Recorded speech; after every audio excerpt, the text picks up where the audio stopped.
Bismillahirrahmanirrahim. Assalamualaikum warahmatullahi wabarakatuh. Alhamdulillahi rabbil alamin. Alladzi arsala rasulahu bil huda wa dinil haq liyuzhirahu 'ala ad-dini kullih wa kafa billahi syahida. Asyhadu an la ilaha illallah wahdahu la syarikalah wa asyhadu anna Muhammadan 'abduhu wa rasuluh arsalahu basyiran wa nadhira rahmatan lil alamin. Allahumma salli ala sayyidina Muhammadin wa ala alihi wa ashabihi ajma'in wa ba'du. A'udzu billahi minasyaitonir rajim. Innahu laqur'anun karim fi kitabim maknun la yamassuhu illal mutahharun tanzilum mir rabbil alamin. Bapak Ibu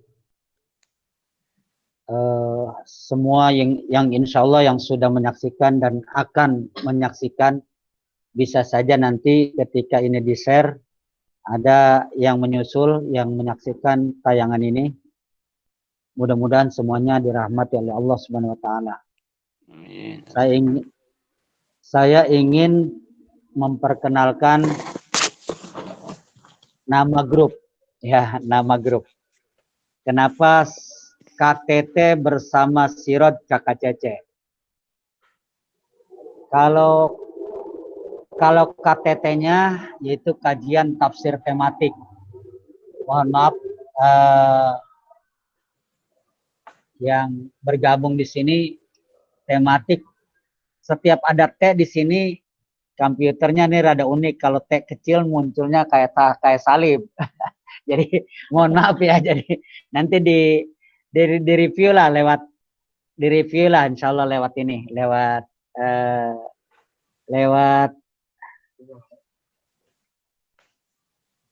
ya, nanti kita review nanti insya Allah di komputer lain insya Allah. Jadi apa itu kajian tematik, tafsir tematik? Secara umum kalau tafsir tematik adalah kita kumpulkan ayat-ayat yang bertalian dengan satu tema. Jadi pertama kali kita pilih tema sentral. Sekarang musim apa atau materi apa yang kita sepakati insya Allah gitu. Lalu ayatnya kita kumpulkan dalam satu tema. Ya mungkin mohon maaf ayat suci Al-Quran itu satu tema berada dalam beberapa surat, mungkin dia loncat-loncat gitu ya, tidak berdasarkan urutan surat. Kemudian KKCC, Sirot KKCC ya, Sirot KKCC. Nah, KKCC ini alfisannya begini saudaraku. Jadi bahwa saya dulu sudah jadi PNS, guru bahasa Inggris di SMP. Terus saya kaji terus tafsir dan sirah nabawiyah bab hijrah. Ya, bab hijrah. Di sana ada hal yang sangat menarik untuk bangsa kita sebenarnya. Sebagai bangsa yang kaum muslimin muslimatnya sangat besar, terbesar di dunia, yaitu Rasulullah Shallallahu Alaihi Wasallam ketika baru saja hijrah ke Madinah, diantaranya program yang pertama kali langsung tokcer ya, langsung dijadikan program perdana, yaitu diantaranya adalah pengiriman para dai. Mu'adz bin Jabal ke Yaman, yang biasanya Pakistan, India, Bangladesh, ya sedikit ke Persia, langsung datang ke Indonesia. Itu kita jadi kaum muslimin muslimat Indonesia yang terbesar di dunia ini, itu berkahnya Rasulullah mengirim Mu'adz bin Jabal ke Yaman. Bahkan cucunya beliau itu makamnya namanya Syekh Abdurrahman, cucu beliau, cucu Mu'adz bin Jabal itu dimakamkan di Tapanuli Selatan. Insya Allah nanti kita ke sana. Ada teman saya di sana di Tapanuli Selatan, di Pak Sabar, insya Allah nanti bergabung katanya, insya Allah. Kemudian di Uni Soviet dikirimlah dai besar namanya Zaid bin Sabit. Kemudian di Persia dikirim Imam Ali. Ya, Mu'adz bin Jabal ke Yaman, Zaid bin Sabit ke Soviet, Imam Ali ke Persia, belum lagi Amr bin As, Sa'ad bin Abi Waqqas ke Mesir dan Cina. Ya, akhirnya cita-cita baginda Rasulullah Sallallahu Alaihi Wasallam yadkhuluna fi dinillahi afwaja, manusia berbondong-bondong masuk Islam. Alhamdulillah sampai sekarang. Rasulullah boleh dihina dan memang Rasulullah sering dihina. Tapi percayalah saudara-saudaraku bahwa Rasulullah selalu dalam keadaan luar biasa karomah, fadilahnya, keutamaannya. Rasulullah itu tidak akan terhina oleh orang yang menghina. Jadi di Prancis sekarang saudara-saudaraku begitu dihinanya Rasulullah di Prancis, kemudian banyak demo di mana-mana, akhirnya orang-orang Prancis sendiri yang mengadakan syahadah bermasuk Islam secara massal. Subhanallah, subhanallah. Nah, apa itu KKCC? Akhirnya saya tertarik, saudaraku. Saya tertarik. Jadi ini kayaknya kalau saya jadi pegawai negeri, mohon maaf, ini tank bell. Masuk, keluar, sudah jelas sekian hari. Maka saya merasa diri saya keluaran Al-Azhar, jurusan tafsir, kayaknya mohon maaf, tidak lebih banyak waktu gitu. Oleh karena itu, bismillah, tahun 96, saya lepaskan semua aktivitas, ya, aktivitas yang berbentuk formal, termasuk juga PNS saya tinggalkan udah lama. Apa itu KKCC? Ya, KKCC itu istilah lain supaya keren, saudaraku, dari aktivitas yang freelance, yang tidak terganggu oleh tank bell. Nah, singkatan sih dari saya, komunitas Kiai Cash and Carry, artinya nggak punya kantor, nggak punya gaji bulanan, kayak Tante Izah gitu ya, kayak yang lain. Kira-kira itu. Jadi KKTT itu kajian tafsir tematik bersama Siroj yang sekarang kerjanya freelance. Kira-kira begitu. Kira-kira begitu ya. Nah, di situ ada kode 90 96 nanti. 90 saya tamat dari Al-Azhar, 96 saya freelance dari berbagai tugas yang formal. Anywhere, anytime, dakwanya jadi bebas. Kemudian dari saat itu, dari tahun 90, saya punya moto hidup. Dan mudah-mudahan ini bisa disepakati, bisa moto bersama. Ya, paksakan, mohon dicatat ya, paksakan diri Anda jadi dai. Ini moto hidup saya akhirnya. Paksakan diri Anda jadi dai, jangan terpaksa jadi dai. Jadi siapakah orang yang memaksakan diri jadi dai? Orang itu banyak talenta, banyak kapasitas, banyak tawaran dari berbagai perusahaan dan fasilitasnya. Dia katakan dengan tegas, tidak, saya jadi dai saja gitu. Paksakan diri Anda jadi dai. Paksakan diri Anda jadi dai, ya, jangan terpaksa jadi dai. Jadi begini, jadi dai tidak harus seperti saya, saudara-saudaraku, ya. Jadi dai itu ada konsep manjahaza gozian faqad goza. Di dalam jihad, kalau orang nggak bisa berjihad langsung, orang yang memberikan dana, logistik, fasilitas, kendaraan bagi orang yang berjihad, pahalanya sama dengan orang yang berjihad. Kalau misalnya tuan-tuan, nyonya-nyonya tidak bisa seperti saya keluar daerah, keluar negeri untuk menyampaikan risalah ini, maka bagi saudara-saudaraku bisa dengan membantu donasi, ya, fasilitas, tiket, dan lain-lain. Itu insya Allah pahalanya tidak berkurang seperti saya, insya Allah. Nah, itu paksakan diri Anda jadi dai. Banyak tawaran, tapi kita ini pernah juga saya ditawarkan. Oke? Lanjut. Kemudian jangan terpaksa jadi dai. Siapa orang yang terpaksa jadi dai? Ini mohon maaf, orang yang tidak punya talenta, tidak punya kapasitas, tidak punya skill. Kerjanya tiap hari menjinjing proposal, map, ke beberapa perusahaan, tapi selalu ditolak. Akhirnya karena di mana-mana ditolak, dia bilang terpaksa saya jadi ustadz. Ya, awas, jangan sampai terpaksa jadi dai gitu. Siapa orang yang terpaksa jadi dai? Orang yang tidak punya kerjaan, melamar kemana-mana ditolak, akhirnya saya terpaksa jadi dai. Oke, kira-kira itu perkenalan dari diri saya. Mohon doanya mudah-mudahan ilmu saya walaupun sedikit bisa barokah, bermanfaat untuk masyarakat seluas-luasnya. Amin. Ya Rabbal Alamin. Kita masuk kepada materi. Insya Allah. Mari sentra kita, kenapa kita pilih Al-Fatihah? Ya. Bisa diakses? Ya.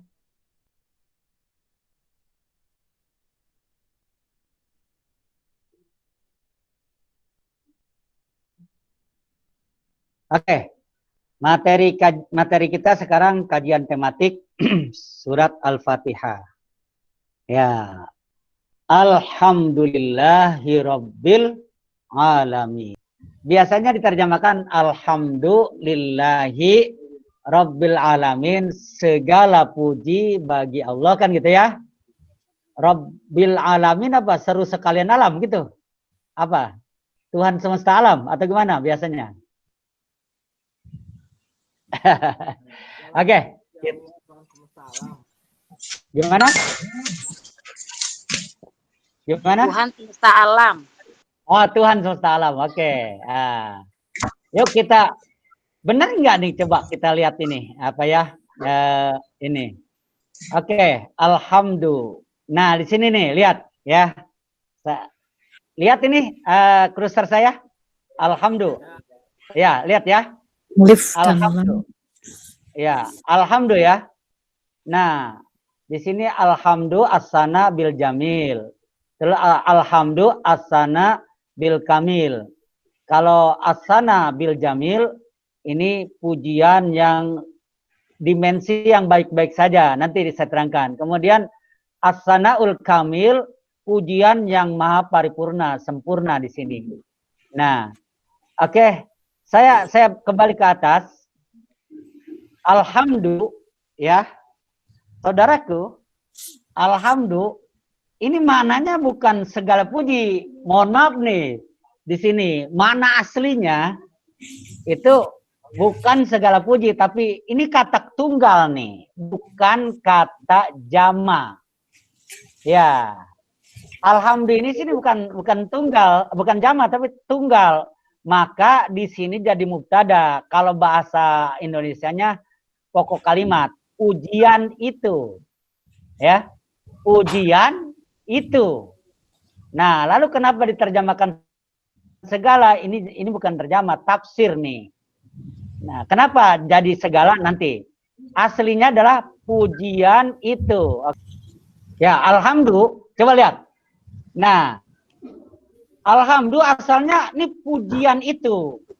Nah, pujian untuk semua nikmat. Nanti aslinya alhamdulillah. Nah, lillahi milik Allah. Sebentar. Nah, di sini ada lillahi nih. Sebentar. Kembali ke ini. Lillahi, sebentar. Nih, lillahi coba lihat. Lillahi ini asalnya li Allah. Lillahi kalau diurai li Allah. Jumlah kata sambung ya dari lillahi ini jadi khobar. Tadi mubtada, alhamdulillahi. Pujian itu milik Allah.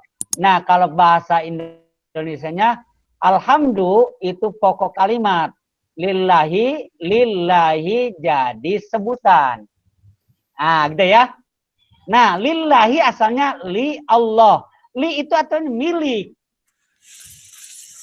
Milik siapa? Milik Allah. Milik Allah ini ada alifnya di sini nih sebenarnya.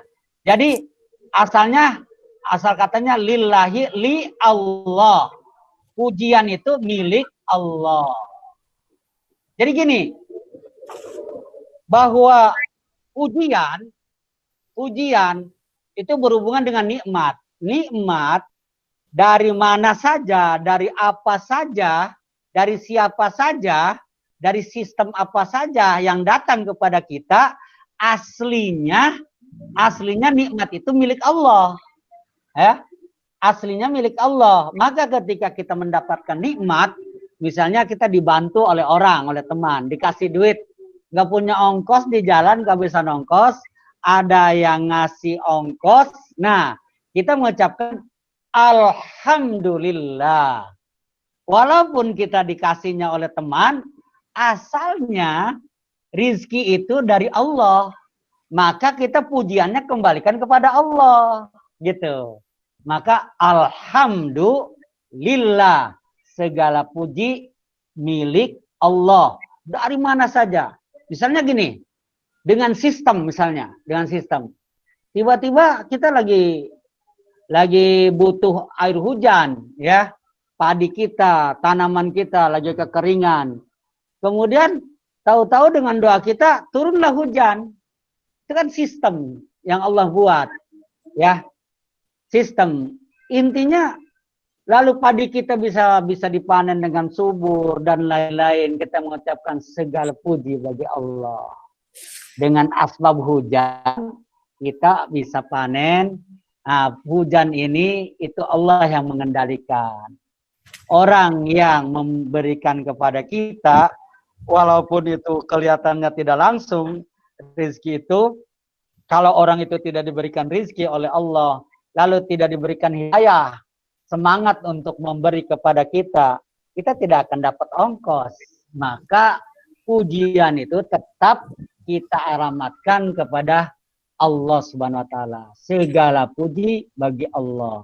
Pujian itu milik Allah. Walaupun saya dapat duitnya dari teman, tapi tetap segala pujian itu milik Allah Subhanahu wa taala. Apa diterjemahkan dengan segala puji? Jadi gini saudaraku, bahwa pujian itu secara tidak langsung dibagi 4. Minal makhluk ilal khaliq, ya, yang ini nomor 1. Minal makhluk ilal khaliq, dari makhluk kita kepada khaliq. Jadi makhluk memuji kepada khaliq, kepada Allah. Seperti subhanallah, alhamdulillah, Allahu akbar dan lain-lain. La ilaha illallah. Itu artinya dari kita makhluk kepada pencipta kita Allah. Kemudian minal khaliq ilal makhluk, dari Allah kepada hambanya, kepada makhluknya. Contoh apa kira-kira? Bapak Ibu contoh apa? Ada nggak? Allah memuji hambanya. Bisa nggak? Bisa nggak? Jadi contoh misalnya Allah memuji, Allah bersolawat, Allah memuji kepada Nabi. Kan ada kan? Benar? Terus Allah banyak bersumpah kepada hamba-hambanya atas nama hambanya, atas nama makhluknya. Seperti wasyamsi waduhaha, demi matahari, wahadzal baladil amin, kota Mekah, Ka'bah dan lain-lain. Itu Allah Subhanahu wa taala sedang memuji kapasitas makhluknya. Ada 2 tuh. Kemudian dari makhluk, dari hamba kepada dirinya. Itu orang lagi kampanye biasanya. Pilihlah saya. Saya begini. Mudah-mudahan anak saya itu bukan karena kesombongan. Saya keluaran ini, saya ngajar di sini, mudah-mudahan itu minta doanya aja gitu ya. Saya mudah-mudahan tidak sombong gitu. Jadi gitu. Kadang-kadang orang lagi memajukan proposal, ditanyakan oleh HRD kan, Anda kapasitasnya apa? Oh saya begini, pengalaman begini. Itu namanya orang lagi memuji dirinya. Ini kadang-kadang penting, gitu. Kadang-kadang penting. Oke. Nah, al-khaliq ila zatihi. Allah memuji dirinya, zatnya. Coba lihat surat ini, surat Toha nanti bapak-bapak ya dan ibu-ibu. Surat Toha. Itu kepada Nabi Musa. Innani anallahu la ilaha illa ana fa'budni. Nah, gitu ya. Wahai Musa, ya, aku nih Allah. Tidak ada ilah, tidak ada Tuhan kecuali aku. Fa'budni, ibadahlah kepadaku. Wa aqimis salata li dzikri, segala macam. Ada surat At-Taha. Hal ataka hadis Musa idro'a narong faqala li ahlim kusu inni anastu naro la'alli atikum minha biqabasin au ajidu 'alan nari huda falamma ataha nudiya ya Musa inni anallahu la ilaha illa ana inni anallah ya fakhla' na'laika innaka bil wadil muqaddasi tuwa. Ceritakan oleh kita nanti kepada anak-anak bahwa Nabi Musa pernah melihat segumpal api. Tapi bukan api biasa, ini api hidayah ini. Bahwa Nabi Musa disuruh bertahanus di atasnya 40 hari. Begitu datang ada panggilan, wahai Musa, ini aku Allah. Lepaskan alas kakimu. Ente ini berada ya di gunung Turisina. Bil wadil muqaddasi tuwa. Wa ana ikhtartuka, aku pilih engkau ya. Fastami' lima yuha, dengerin Musa apa yang diwahyukan kepadamu. Apa itu? Innani anallah. Ini dia aku. Aku Allah. La ilaha illa ana, tidak ada ilah kecuali aku. Nah, gitu. Itu namanya Allah sedang memuji kepada zatnya sendiri. Coba lihat saudaraku. Coba. Mengapa alhamdulillah yang kata tunggal itu diterjemahkan dengan segala? Ternyata dimensi tahmid ada 4. Dari makhluk kepada Allah itu biasa. Dari kholik kepada makhluknya, dari Allah kepada makhluknya, kepada kita. Itu kadang-kadang kita nggak dengar, tapi sebenarnya ada. Dari makhluk kepada dirinya. Manusia membanggakan dirinya banyak. Allah juga memuji zatnya ada. Coba lihat, 1, 2, 3, 4. Maka alhamdulillah itu, walaupun kata tunggal diterjemahkan dengan segala puji. Lillahi bukan bagi Allah. Aslinya milik Allah. Jadi, ada orang yang memuji. Misalnya, Imam ente sekarang gemuk. Nah, tetap saja walaupun yang memuji orang, tapi kita ucapkan alhamdulillah. Gitu. Alhamdulillah. Oke, kira-kira begitu. Kata alhamdulillah. Ya. Alhamdulillah. Nanti di sini ada alif lam lil istighraq. Nah, al alif wal lam di sini ada alhamdulillah. Ini alif dan lamnya lil istighraq. Apa itu lil istighraq? Untuk bisa mencakup semua bentuk pujian. Jadi pujian dari Allah kepada hambanya, dari hamba kepada Allah, Allah kepada dirinya, kepada zatnya, makhluk kepada dirinya, dan lain-lain, manusia sesamanya, dan lain-lain. Itu tercakup semua dengan alif dan lam, maka di sini diterjemahkan segala puji. Saudaraku, orang Arab itu untuk pujian ada 3. Alhamdulillah, asyukru, as-sana. Kalau alhamdulillah umum sifatnya untuk semua nikmat. Yang materis atau immateris. Yang lahir atau yang batin. Ya.